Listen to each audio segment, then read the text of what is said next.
Dear students, I, Mr. Vishal Shah, Assistant Professor, Krishna Institute of Pharmacy, Karad, once again welcome you all to this my YouTube channel. In this video, we are going to discuss about the types of instrumental methods, that is the analytical separation methods. In this video, already previously we have discussed about the different electroanalytical techniques.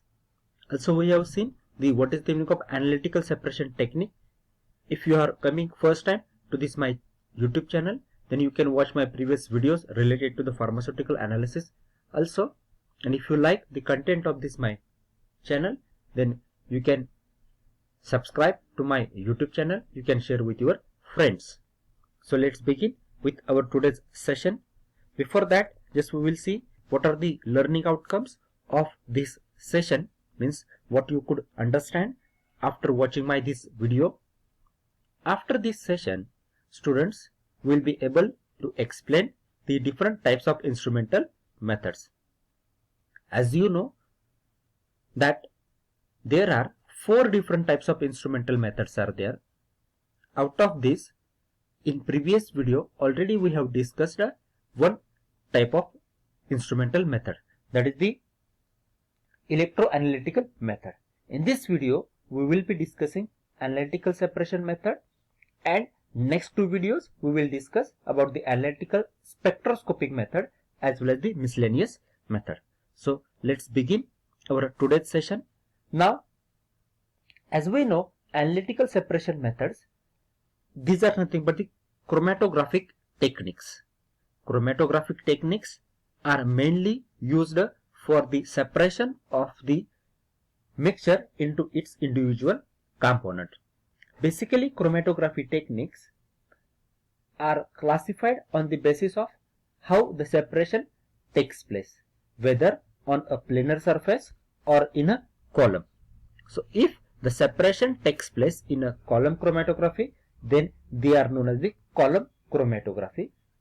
And if the separation is taking place on a plane surface like glass plate or paper, then these types of chromatographics are known as the planar chromatography. This is the one way by which one can carry out the classification of chromatography. Basically, 2 components are important in the any chromatography. One is the stationary phase and other one is the mobile phase. Stationary phase is used where whatever the individual component is there, that component is either adsorbed or partitioned on that stationary phase, and depending upon its affinity towards the mobile phase, these components are slowly moving from one to each other. So whatever these techniques are there, generally different types of mobile phase as well as the stationary phase are used in the chromatography. Depending upon the stationary phase used, chromatographic methods are classified into adsorption chromatography as well as the partition chromatography. In adsorption chromatography, separation is based upon the principle of adsorption at the solid-liquid interface, whereas in the partition chromatography, separation is based upon the partition characteristic of individual component. So there are various techniques that can be used. Out of that, first technique that is used in the chromatography is column chromatography. As I said, this is the technique where we will be using column to carry out or to hold the stationary phase. That's why this is known as the column chromatography. Column chromatography is characterized by use of relatively wide diameter glass like a burette, which are nothing but the glass columns, and they are packed with finely divided stationary phase, with the mobile phase percolating through the column under the gravity. So this is a typical example, just I will show you. Here you can see this is the column.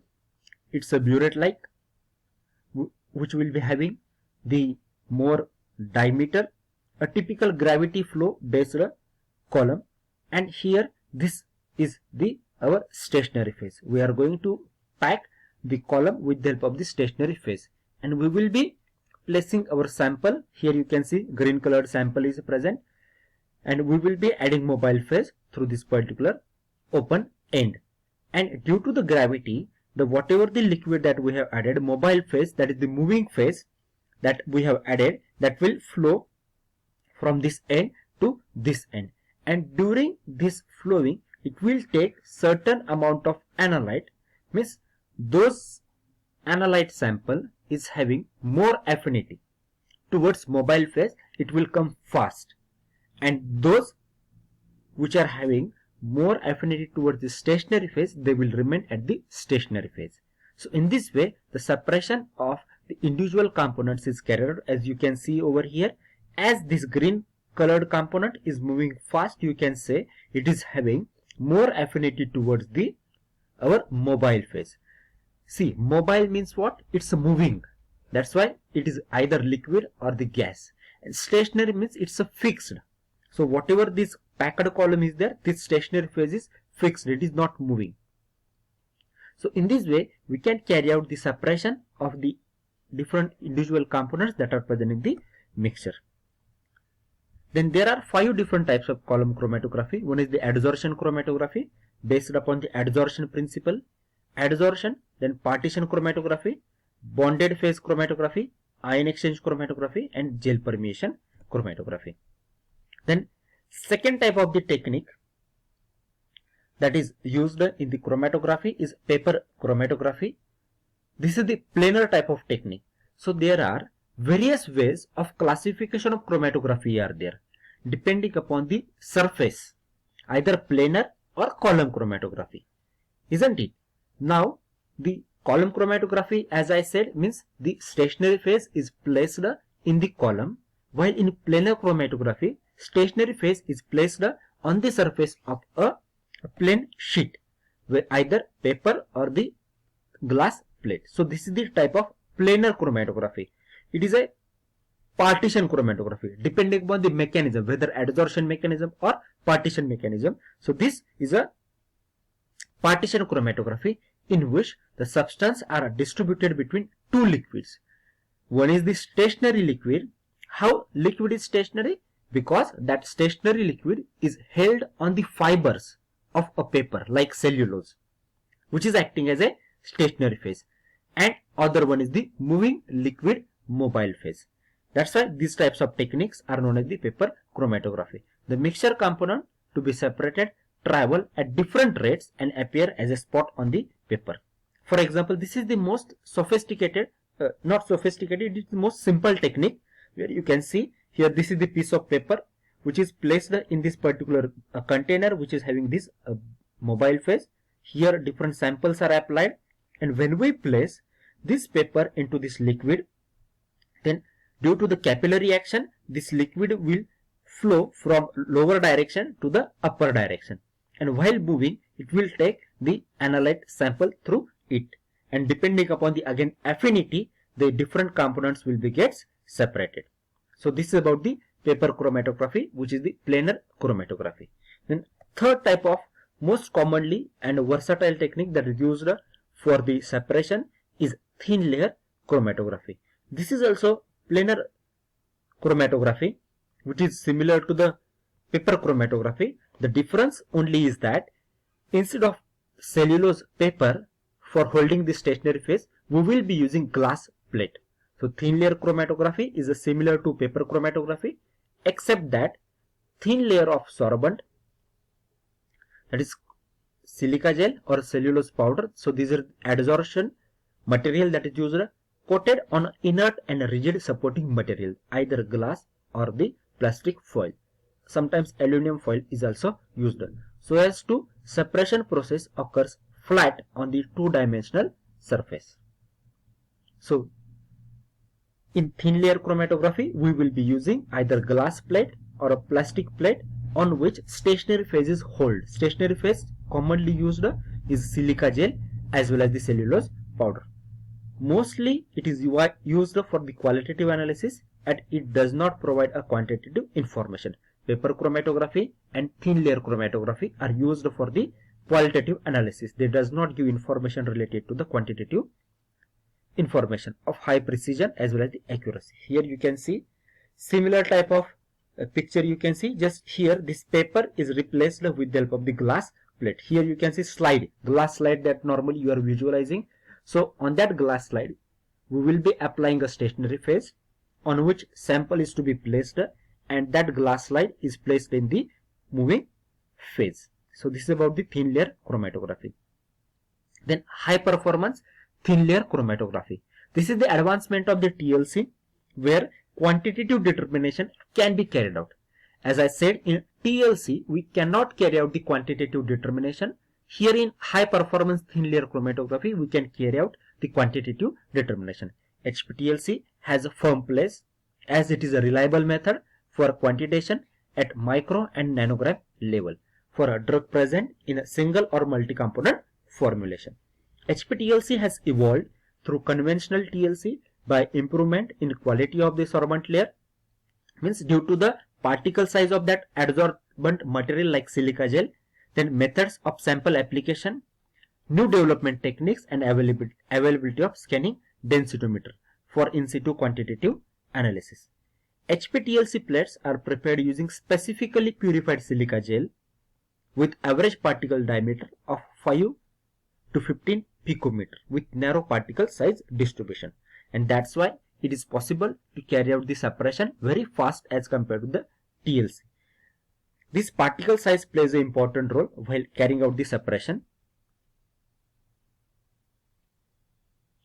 So in HPTLC it gives us a better choice of analysis as it can handle several samples of divergent nature and composition by several analysts at the same time. So this is the typical diagram which is accomplished with the help of the supported software system so that we can control it with the help of the one click. Then gas chromatography.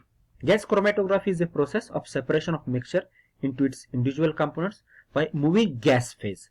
Means whatever the techniques that we have seen up till now, they utilizes the liquid as a moving phase, but in gas chromatography we will be using a gas as a moving phase or the mobile phase, which is passed over the stationary phase. Technique is similar to the liquid-liquid chromatography, except that the mobile liquid phase is replaced by the moving gas phase.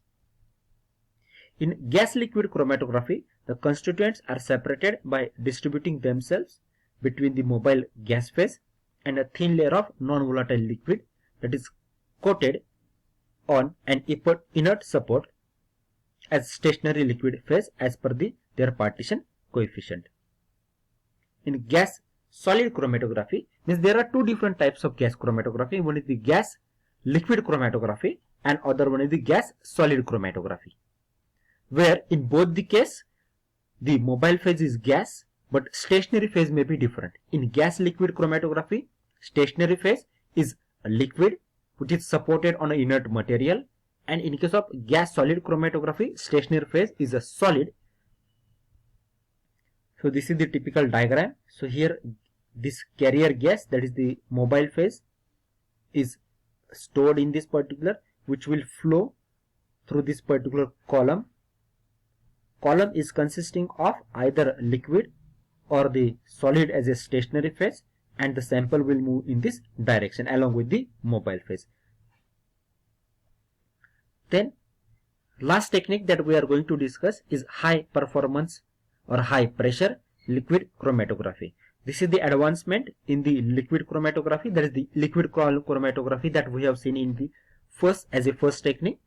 It is a separation technique in which sample is passed through a column packed with the solid particles. In this system, pressure is applied to the column and forcing the mobile phase through much higher rate, because if we use gravity based column, the flow rate is very slow, and due to which we will require so much time to carry out the analysis. Instead of this, if we apply the pressure, the solvent will flow at the much higher rate. Resolving power of chromatographic column increases with column length and number of theoretical plots per unit. High performance liquid chromatography is in some respect more adaptable than gas chromatography, as a choice of mobile and stationary phase is wider, and it is not limited to volatile as well as the thermally stable samples only. So these are the various analytical separation techniques that are used for the separation of individual components. Thank you.